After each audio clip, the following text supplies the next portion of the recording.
আসসালামু আলাইকুম ওয়া রাহমাতুল্লাহ। সেনাবাহিনীকে ভালোবাসি, ভালোবাসতে চাইছি, কিন্তু সেনাবাহিনী হঠাৎ করে নিজেদেরকে এভাবে কেন বিতর্কে জড়ালেন? সেনাবাহিনীকে স্বাধীনতা সার্বভৌমত্বের প্রতীক বলা হয়।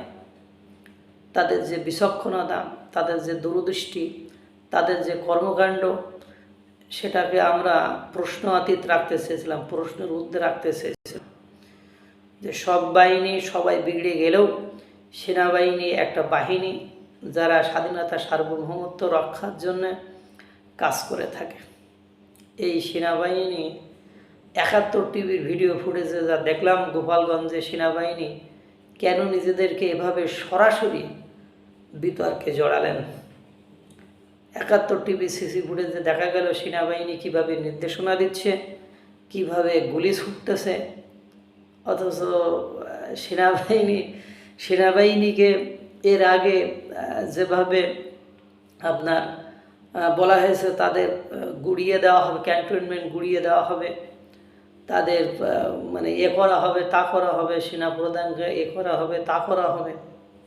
আমরা এভাবে বলিনি, কখনো বলতে চাইনি। আমরা সেনাবাহিনীর উপর আস্থা এবং বিশ্বাস আকাল সাকাল রেখেছি।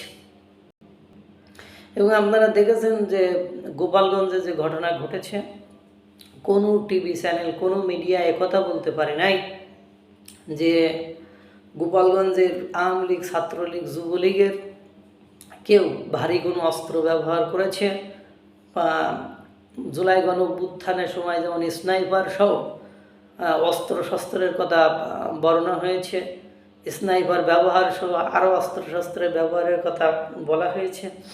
এই ধরনের কোনো অস্ত্রশস্ত্র সেখানে কিন্তু ব্যবহারের কেউ হদিস দিতে পারেন। ওই যে জেনারেলি মিছিল মিটিং বা প্রতিরোধ করতে যেমন গাছপালা কেটে ফেলে দেওয়া, তারপর ইট পাটকেল মারা, এগুলোই আমরা দেখেছি। তার এগেনস্টে সেনাবাহিনীকে গুলি করে, সরাসরি গুলি করে মানুষ ফেলে দিতে হলো, মানুষকে মেরে ফেলতে হলো।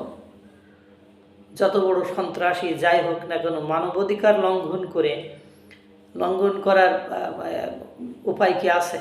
জুলাই গণঅভ্যুত্থানে এত কিছু করার পরেও, এত সারা বাংলাদেশব্যাপী আন্দোলন, এত ভাঙচুর, মানে টিভি ভবন ভাঙচুর, এ ভাঙচুর, তা ভাঙচুর, একে মায়ের তাকে মায়ের, একে মানে পুলিশকে হত্যা, থানা ভাঙচুর, লুটপাট, এত কিছু হয়েছে। তারপরেও সেনাবাহিনী কোনোদিন গুলি করি নাই, বা সেনাবাহিনীর এগেনস্টে এখনও পর্যন্ত নারকীয় হত্যাকাণ্ডের সাথে জড়িত এমন কোনো অভিযোগ পাওয়া গেল না।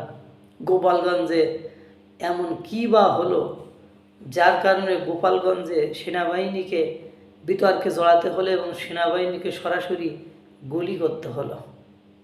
সত্যি ভাবার বিষয়। দেশ আসলে কোন দিকে যাচ্ছে, কি হচ্ছে, দেশের ভবিষ্যৎ কি, কারা নির্দেশনা দিচ্ছে, কেন দিচ্ছে, কেন এইভাবে কাজ করছে, কারা নিয়ন্ত্রণ করছে, মানে বাহিনী কার কথায় চলছে, বাহিনীর ভবিষ্যৎ কি, মানে সব কিছু মানে প্রশ্নাতীত, বা সব কিছু প্রশ্নের সম্মুখীন পড়ছে। যাক, আমরা সেনাবাহিনীকে প্রশ্নের মুখে সম্মুখীন ফেলতে চাই না। তারা স্বাধীনতা সার্বভৌমত্বের প্রতীক, কিন্তু খারাপ লেগেছে যে গুলি করে মানুষকে হত্যা করা। কারণ এনসিপির উপর হামলা হলেও এমন হামলা হয়নি যে এনসিপির একেবারে মানে সব কিছু শেষ করে দিত। যদি সেই ধরনের হতো তাহলে এনসিপির ওখানে এসে যদি গোপালগঞ্জবাসীর কাছে ভারী কোনো অস্ত্রশস্ত্র থাকতো, অবৈধ কোনো অস্ত্রশস্ত্র থাকতো, সরাসরি এসে গুলি করতো। কিন্তু সেই ধরনের ঘটনা কিন্তু ঘটে নাই। অথচ তাদেরকে দমন করতে সরাসরি গুলি করা হলো, তাদেরকে ফেলে দেওয়া হলো। সেনাবাহিনী কেন যে বিতর্কে জড়ালেন আল্লাহই ভালো জানে।